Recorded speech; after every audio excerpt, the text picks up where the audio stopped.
This week's 1044 is brought to you by Chevron Delos 600 ADF Ultra Low Ash Diesel Engine Oil.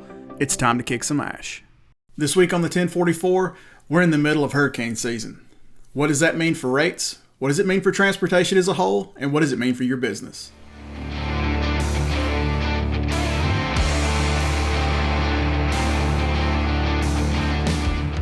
Hey everybody, and welcome to the 1044, a weekly webisode from the editors here at CCJ. I'm Jason Cannon, and my co-host on the other side is Matt Cole. There's almost 3 months left in what's already been a fairly active hurricane season. We're more than halfway through the alphabet for named storms, and we've seen one, Ida, cause some serious damage and disruption as it cut a path from the Gulf Coast across the southeast and on its way to New York. AccuWeather estimated that Ida's economic impact could reach upwards of $80 billion, with much of the loss stemming from the oil industry and supply chain delays.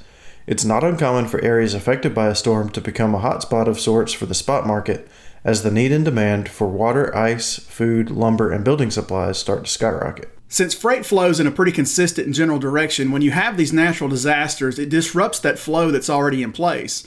As Matt mentioned, there's a surge in demand for certain inbound goods, but often an afterthought in a recovery effort is the outbound freight that gets stuck in an impacted area.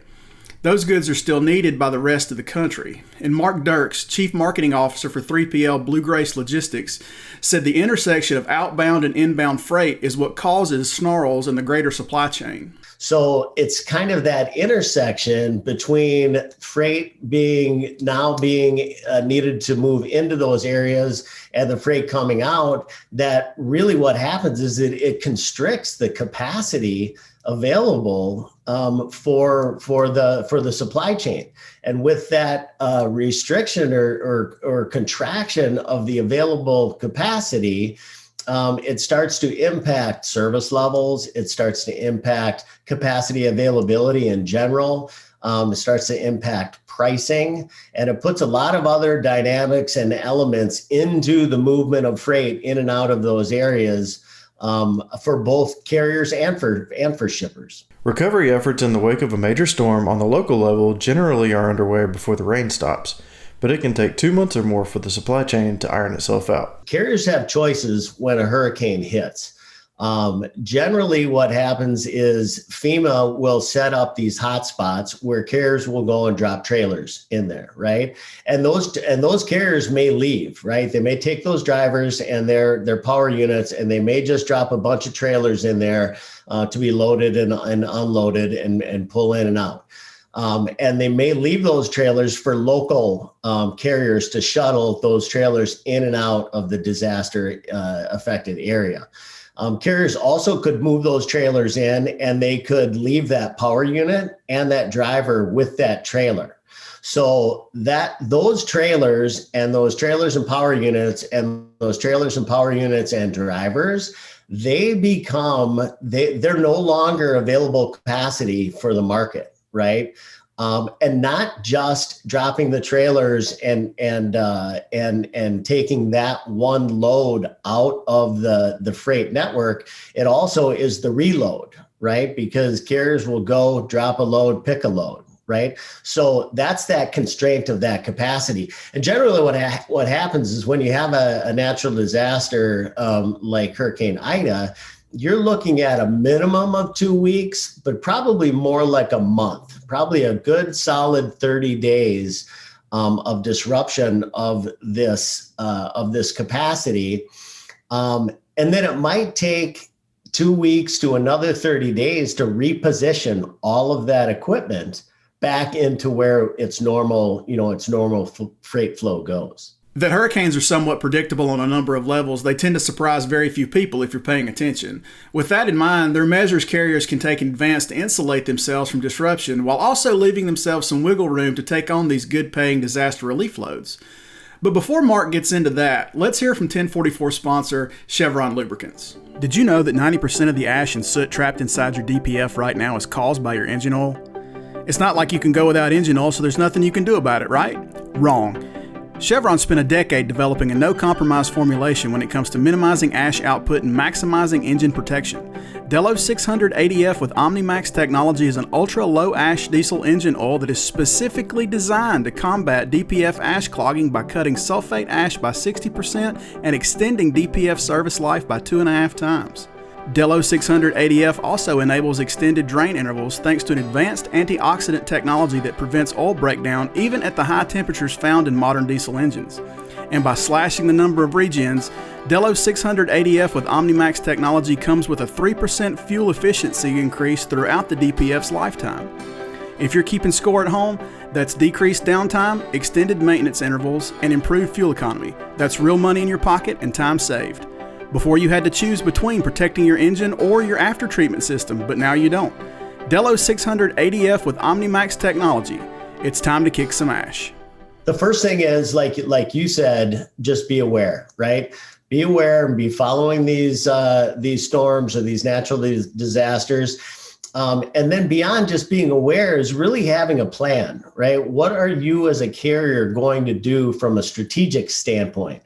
What's going to be your strategy around being proactive and prescriptive should a hurricane come in and you be a FEMA-based carrier or you work for a 3PL like Blue Grace Logistics, who is an authorized FEMA provider? What is going to be your plan and your strategy when these hit? A carrier's plan, Mark said, is a three-pronged plan of attack that covers the carrier, the customer, and the driver. From all three of those areas, the number one thing you can do around planning and strategy is elevate communication, right? So elevate the communication with your drivers, elevate the communication with your customers, elevate the communication within your employee base, dispatchers, fleet managers, maintenance teams.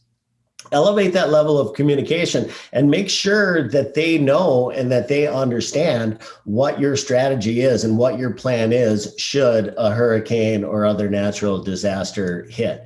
So communication is at the top of the list. From a customer perspective, carriers can get ahead of the curve in communicating with their customers that, hey, we are going to haul freight into a FEMA hotspot, or the area that said customer is in is going to be impacted by the hurricane, and that's going to impact our freight flow. It's going to impact our available capacity. It's going to impact our service, and it's going to impact our pricing.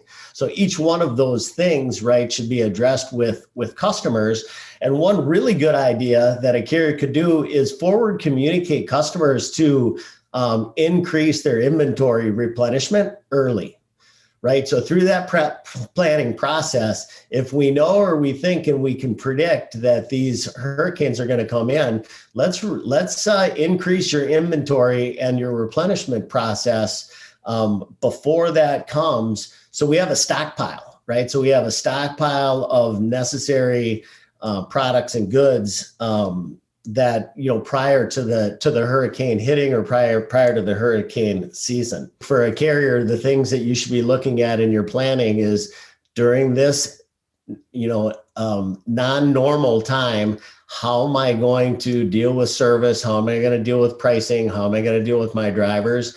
And all of that ladders up to a high level of communication. It feels almost counterintuitive, but if a fleet turns down freight to catch some hot disaster recovery loads, Mark said the carrier would be wise to work with their customers to find alternatives, and that fleets should work to build themselves into a shipper's business continuity plan. Don't solely rely on just me, the carrier, right? Build a deeper, if you call it like a hurricane season routing guide, or build a deeper bench of other carriers that can come in during these times and release or relieve a little bit of the capacity constraints that we're gonna go through.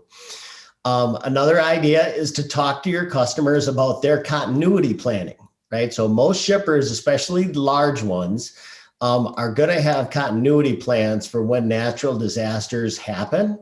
Get your hands on those plans and talk with your customers about how you can be a part of their continuity planning, and how your assets and how your drivers can be a part of that. Carriers who want in on disaster recovery loads but aren't FEMA certified, Mark said, can turn to partnerships with 3PLs who understand how to navigate working with the government and the complexities and inconveniences that go along with that. You can work with different third parties that are FEMA certified.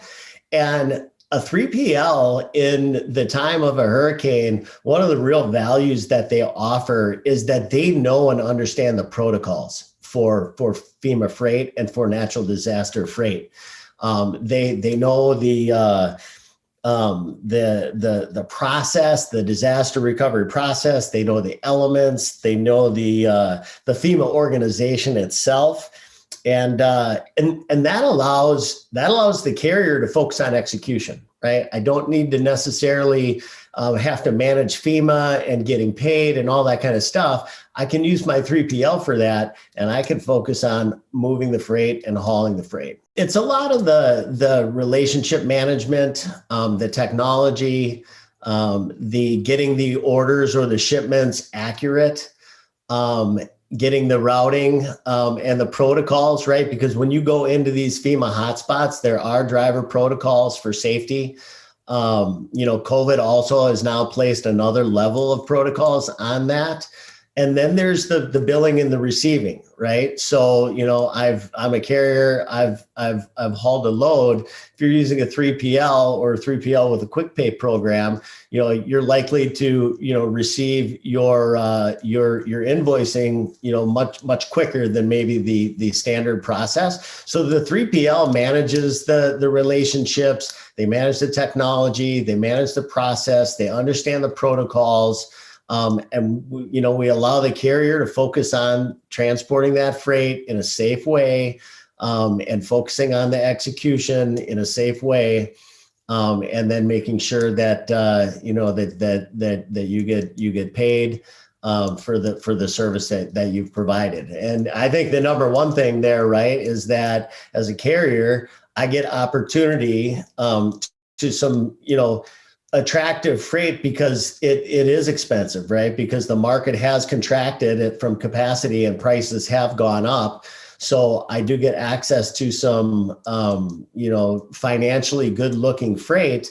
And I can do that by simply plugging into a 3PL that I have a relationship with, versus understanding everything there is to know or to understand with the FEMA protocols and things like that. Disaster recovery brings with it a lot of opportunity for carriers, but with certain hours of service waivers and demand for certain goods at full tilt, it can be stressful for drivers. Mark said fleets should be wary of that because remember, we're talking about 8 weeks worth of recovery here. How are you going to keep your drivers safe, both personally and physically, emotionally and physically, during these times of natural disaster? Because again, that recovery period, right, is 2 weeks to 30 days to 7 weeks, right? 6 or 7 or 8 weeks. And that's going to take a toll on your drivers. And we need to keep them all safe, and we need to keep that equipment moving during that time. That's it for this week's 1044. You can read more on ccjdigital.com. And as always, you can find the 1044 each week on CCJ's YouTube channel. And if you've got questions, comments, criticisms, or feedback, please hit us up at 1044trucking@gmail.com or give us a call at 404-491-1380. And until next week, everybody stay safe.